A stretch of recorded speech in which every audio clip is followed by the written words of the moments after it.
தேர்தல் வாக்குறுதி கொடுத்துருக்கேன். கொடுத்துட்டு போ. என்ன கொடுத்துட்டு போ? உங்களுக்கு தானே கொடுக்குறேன். உங்களுக்கு அதுக்கு சம்மந்தமே இல்லாத மாதிரி நீங்க தான் அமெரிக்காவில் இருக்கிற மாதிரியும். நான் பார்க்கல. ஏன் பார்க்கல? விருப்பம் இல்லை. அப்ப நான் சொல்றது கரெக்ட் கொடுத்தது எனக்கு தேர்தல் வாக்குறுதி மாதிரி தெரியல. அப்ப நான் சொன்னது கரெக்ட் தானே? நான் எவ்வளவுதான் கத்துனாலும் நீங்க எல்லாம் கேட்க போறது கிடையாது, நீ ஜெயிக்க வைக்க போறது கிடையாது. மாட்டேன், சத்தியமா பார்க்க மாட்டேன். மக்களே, தேர்தலை சந்திக்கணும். உங்களுக்கு திமுக அதிமுக எவ்வளவு கொடுக்குன்ற கியூரியாசிட்டி இருக்கு. எனக்கு என்ன கியூரியாசிட்டி இருக்கு தெரியுமா? அண்ணன் எவ்வளவு வாங்க போறாருன்ற கியூரியாசிட்டி இருக்கு. எல்லாரும் பணம் கொடுக்கறதுன்னு யோசிப்பாங்க. ஆனா நான் மட்டும்தான் எப்படி வாங்குறது யோசிப்பேன்.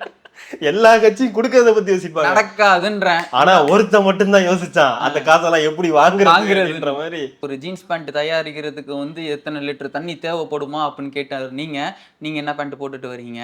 நீங்க என்ன கதர் சட்டை தான் போட்டுட்டு வரீங்களா? நெசவு செஞ்ச சட்டை தான் போட்டுட்டு வரீங்களா? தமிழ் தேசியம் நீங்க இவ்வளவு பேசிட்டு இருக்கீங்களே, வளர்ச்சின்றிய, சோறுன்றிய, மண்ணுன்றிய, நீருன்றிய, நீ அதுக்காக என்ன பண்ணிட்டு இருக்க? உன் வீட்டுல என்ன குடிநீர் குடிச்சுக்கிட்டு இருக்க? இது எல்லா கேள்வியும் எனக்கு இருக்குதுல்ல. கேள்விகள் கேள்விகளாகவே இருக்கும், பதில் மட்டும் வராது. அதுக்காக அண்ணன் ஒரு அதிபரை வந்து நீங்க கார்ல கேட்கலாமா? அதிபர் நான் மாட்டு வண்டியில வருவாரு, வர வேண்டியதானே? வர முடியாது.